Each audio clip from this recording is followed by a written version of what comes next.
Saadet toetab Valentines. Kas kõik klapib? On kõigil klapid? Kõigil on klapid. Ja aeg klapib. Aeg klapib. Kas me oleme siin kõik täna? Kas meil klapib? Või mõni mees on eile siin? Kui mõelda sellele, mis päev on täna, siis me saame aru, et me ei ole siin eile olnud. Ja me ei ole ka siin homme. Kuid see oli niuke detsembri huumor. Talvine, aga karge ja selle eest. Ja Peeter on meist kõigist täna targem, sellepärast, et ta on täna meist kõigist vanem ja ta on tulnud siia üksi enne meid. 3 raamatuga. Ja on pesnud plaadid puhtaks seest nii väljast ja siis räägib rahvale, mis siis juhtus. Mis siis juhtus? Sõites täna siia poole nägin metsatukka ääres jänesepoissi, kel oli juba jõulumehe müts peas. Küsisin ära panusega, küsides ta käest, mis seisad siin, sõber, jänes, punkt. Nürimees. Ütles ta, olen oote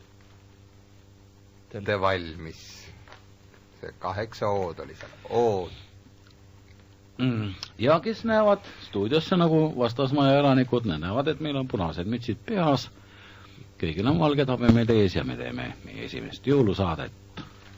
Jõuluteemad läbivad täna ka kõiki meie muusikapalu ja nagu seda meie esimestki muusikapala, kus Üllar Jörberg laulis jõulunaisest, kuradi jõulunaine. Ja ka suures osas on reklaamid tänases saateski seotud jõuluga nii või teisiti. Mida täna võib oodata sellelt saatelt, ei tea. Kindlasti tuleb terve rida kirjavastuseid. Kirjalikult, kes aru said, me ei vasta täna ühelegi kirjale suuliselt, vaid me vastame kõikidele kirjalikult, sellepärast võib tekkida eetris ka hetkeline vaikus, kui me kirjutame. Samal ajal me ei räägi, kui me kirjutame. Tänane saade on võib-olla mõnes mõttes erinev. Ma pean uuesti hakkama. Tänane saade on võib-olla selles mõttes natukene erinev, et täna meil huumorin rubriiki nagu tavaliselt ei ole. Aga selle eest meil on paar huvitavat rubriiki, nimetaga nagu mureminutid. Ja vaaria. 1 A-ga, vaaria. Miks me ütleme 2 A-d või 3 isegi kõlab? Ei tea, koma ei tea, punkt ei tea. Saaks pikema lause. Nii, aga me oleme vist teinud mingil määral number 63, 63 buss on just valgusfoori taga ja ma arvan, et aeg ongi selline, et võiks teha väikse muusika ja minna seal niimoodi, et Tarmo tahtis veel öelda. Ja ma tahtsin öelda seda, et järgmine pala on ka jõulutemaatiline ja selle otsetõlke on teinud Hannes Võrnu, kes toob ka selle laulu, ütleme nii, see üldise mõtte teie kõrvadesse.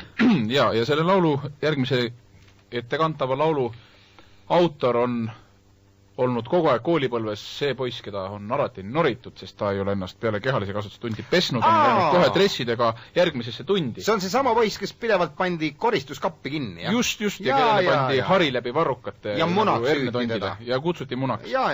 Sellest poisist on see laul ja see laul on tehtud natuke lühemaks, kui ta alguses oli.